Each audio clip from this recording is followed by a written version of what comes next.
fans are very excited that it might come out. Okay, well, Are you what I can pleading tell the you is fifth? this.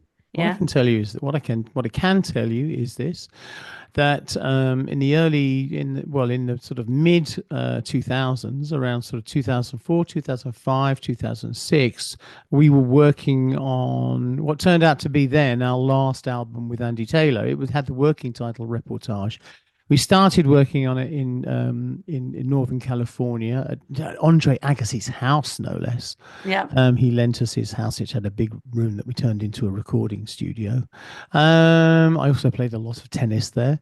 Um, and we worked with Michael Patterson on it, and we got very far along with this album. I mean, we had like more than 15, 16, 17 tracks, I think.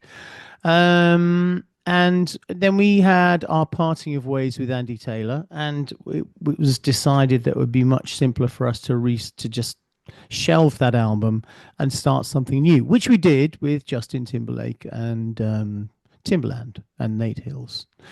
And we produced Red Carpet Massacre. So and also all that time, Reportage has been sitting on the shelf gathering dust, and we've brought it out again. We've sorted out our differences with Andy, obviously, and we've just started work on it again. It is brilliant.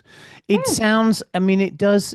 If you compare it to Paper Gods and Future Past, it does doesn't sound quite like the same band. Well, it isn't because it doesn't. It has Andy Taylor playing guitar on it, and it is much more reminiscent of the sort of early Duran Duran. And I think you hear a lot of the stuff that made us very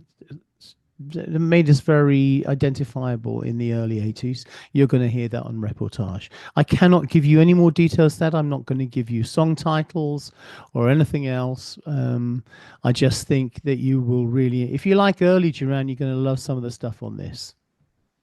I have questions. Is it going to come out in 2025 or you don't know? I don't know. We have to finish it. I mean, we don't set ourselves that kind of deadlines because that's how you end up putting out pieces of work that are not finished. When it's finished, it's finished. It doesn't seem to have an awful lot of work to do on it. I don't know. I'm not sure. We might be rushing it if we're trying to get it out this year. Hmm, just wondered. Or we So, have got touring and everything else to do. yeah, that's true.